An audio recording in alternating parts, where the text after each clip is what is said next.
Well, of course, last night was in fact the Super Bowl. And like a lot of people, even though like none of my main teams were in the Super Bowl last night, a lot of my attention was focused on the commercials, but most importantly, out of all the commercials, what movie spots were going to drop. Again, we found out and talked about late or early last week that there wasn't going to be a Spider-Man or an Avengers Doomsday spot, which was unfortunate, but again, understandable. But we heard there could be a lot of others. So, and we did get a bunch. So what were the 5 best ones that we got? Well, I'm going to give you my list of 5. I'm going to tell you 1 or 2 that are not on my list of 5. All right. One of the ones not on my list of 5 is the abomination that was known as the Mandalorian and Grogu spot. We'll talk about that a little bit later. We'll get to that. But Mandalorian and Grogu spot did not make my top 5. Another one that did not make my top 5. There was nothing wrong with it, but was the new Supergirl spot. Yeah. I mean, it was more of the same to me other than just showing Crypto a little more. Puppy Crypto. Yeah. Which was adorbs. Yeah. I believe that's what the kiddies say. Yeah, they say that. Adorbs. Sure, fine, but it didn't move the needle for Totes anything. adorbs. So it's not on my list, right? Again, nothing wrong with it, but not on my list. Couple of great just straight up commercials though. That Dunkin' Donut commercial just about killed. You know what else? You know what the other ones? With the 90s sitcom characters? Oh yeah. Yeah. That was great. But the other one was the Claude AI commercials, mocking the fact that other AI models are going to start putting ads in. Yeah. Those commercials killed me. I thought they were absolutely hilarious. But anyway, we're here. We're going to talk about the movie spots. At number 5, a movie I wrote off as soon as they announced it and they showed us our first little look at it at CinemaCon. I didn't think it looked like much. But the stuff they've been showing recently have slowly been winning me over. It's the new Pixar film Hoppers. And I just think everything they're putting out for this, I think I was wrong to write this movie off so quickly at CinemaCon last year. This was legitimately charming, had me grinning and smiling. And so I'm going to say Hoppers is at my number 5. At my number 4, Mario Brothers. Again, this is one that I still think is going to be a big hit. I don't think it's going to be $1 billion film like the first one was. Maybe I'll be wrong. But, you know, when they had the baby Mario and the baby Luigi and all that kind of stuff, again, it put a smile on my face. Yeah. It was, I mean, Yoshi's so cute. Oh, and Yoshi's cute. Yeah. And I already saw the T-Rex spot where Yoshi roars and the T-Rex roars back. It was just adorable. I liked it. So, you know what? Not high on my list, but good enough to be at my number 4. Mm-hmm. Now we get into the top 3. The top 3 I thought were really good. And I struggled with where to put 2 and where to put 3. Actually, and if you ask me tomorrow, I might swap them again. But I inverse 2 and 3 for me. Yeah, you know what? If you ask me tomorrow, I might. Mm-hmm. But in my number 3 spot, just by a hair below the number 2 spot, I'm going to put The Adventures of Cliff Booth.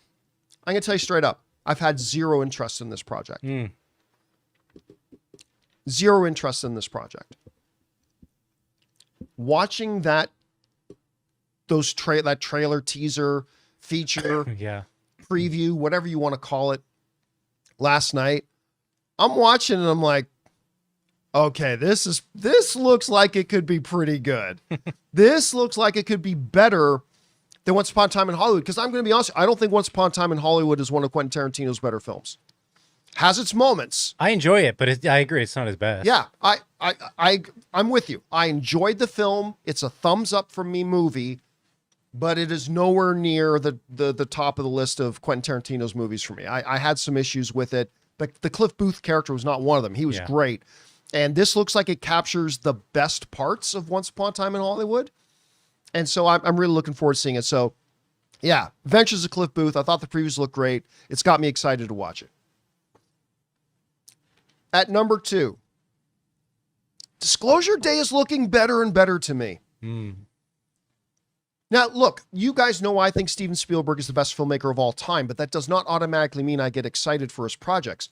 I was famously very in the hater camp for him doing West Side Story before it came out. It sure felt like you're just going to do a remake of a classic musical. I mean, yeah, today, mhm. today, you're going to do a West Side Story today. And he said yes, and it's going to be amazing. And I poo-pooed on it for over a year before it came out. I'm like, listen, Steven, you're the greatest of all time, but what are you doing? Why are you no? What? And then I saw it, and I'm like, oh my God, I take it all back. West Side Story was so freaking good, man. I couldn't believe it. Like, and he once again proved he's the greatest filmmaker ever because he can do it all. He can even do musicals. And Disclosure Day is not one I've had a lot of excitement about. I really was not wowed by that first trailer. I mean, I was like, okay, it's not. I thought it was solid. Yeah. It was solid, but it didn't make me go, oh my God, Disclosure Day. You know what I mean? Yeah. But even this new spot, again, just elevated it more. Mm-hmm. It elevated it more. And so I'm going to put Disclosure Day at my number 2 spot.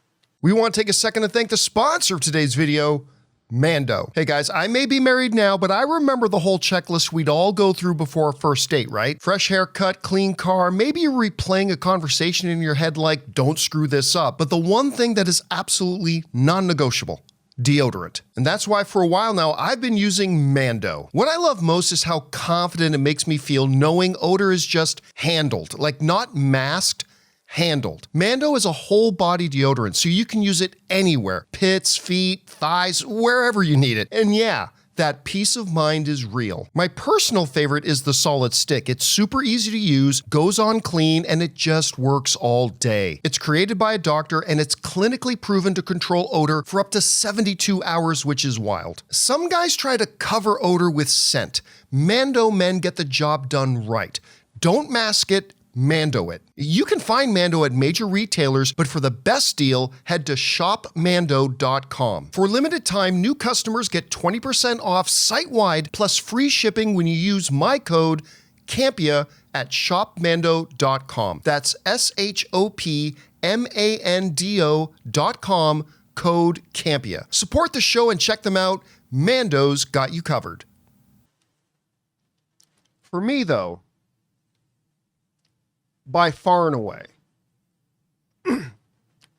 the best trailer we got yesterday was what they are now calling the final Project Hail Mary trailer.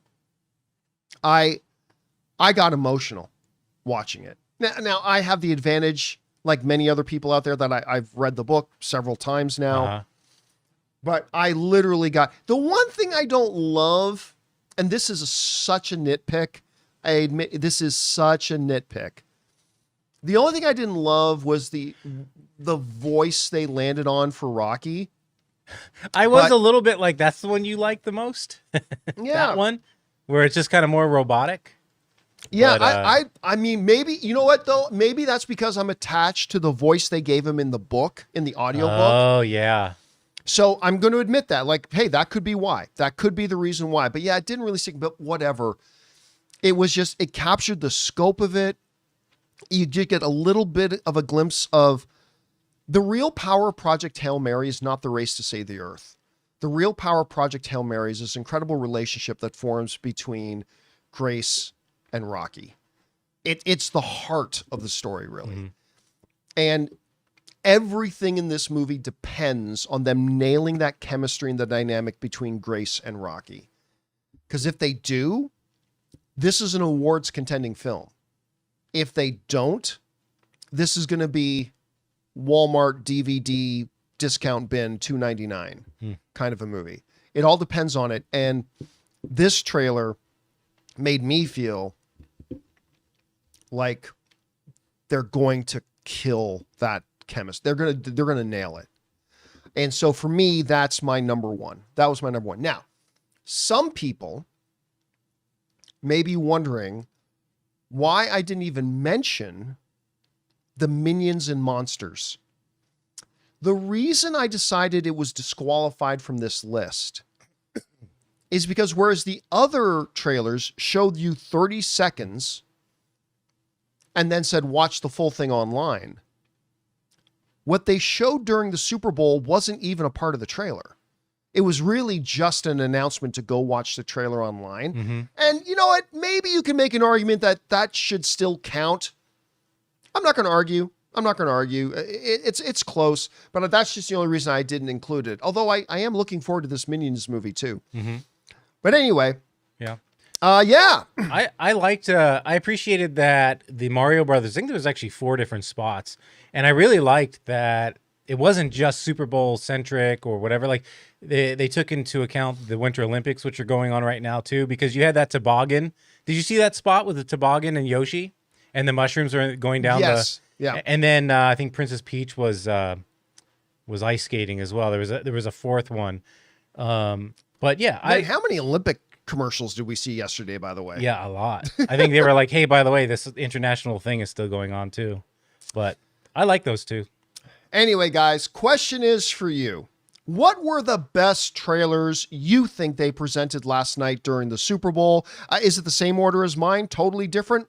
Whatever you guys think, jump down to the comment section below and let us know your thoughts. Hey guys, thanks so much for watching this video. Make sure you like the video, leave a comment, and subscribe to our channel. And don't forget, we have a daily podcast called the John Campea Show podcast, available on Apple Podcasts, Spotify, or your favorite podcasting app of choice. Go and subscribe to it today so it'll be there when you need it.